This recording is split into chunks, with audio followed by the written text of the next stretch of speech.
يقول أخو سياف لي نظره ومجهر داخلي، أميز الشخص المزاقن وأعرف شخص الحقود.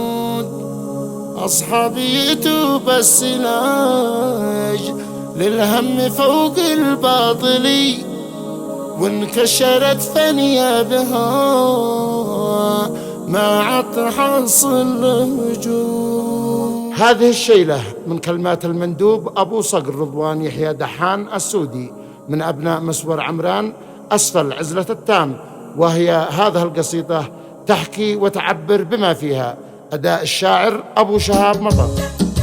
يقول أخو سياف لي نظرة ومجهر داخلي، أميز الشخص المزاق وأعرف شخص الحقود. أصحابي يتوب السراج للهم فوق الباطل، وانكشرت ثانية بها ما عاد حصل له وجود. الوضع سابر تنظره جنبك يقول يا أبو علي، أصحابهم لأجل المصالح ثم فرقاش النقود. ونقل وضعك والدراهم قالوا إنك مفسلي، يدوا عليك المهلكات القضية ما عاد تعود. والآن يا مرسول تشرح للجميع من بركلي عن خبرتي والأصدقاء، وكل واحد له بنود. والآن قد عقد الصداقة بس يالله عدلي، حتى الظروف قد كشرت أنيابها مثل الأسود.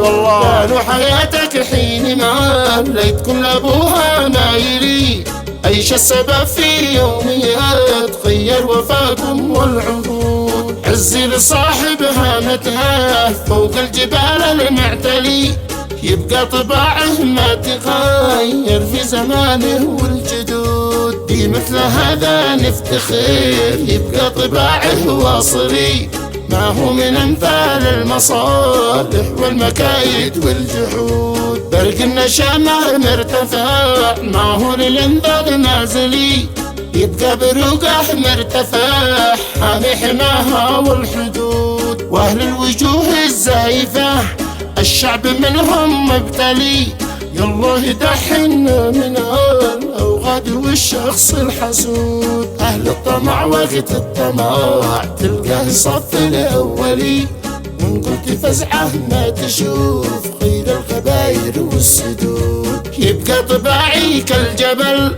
أصبر وحملي ثاقلي، واتحمل الباطل ولا مالي ولا محضر بنود. والختم صلي على النبي ذكر همومي تنجلي، أزكى صلاتي والسلام أعداد ما هاب البرود.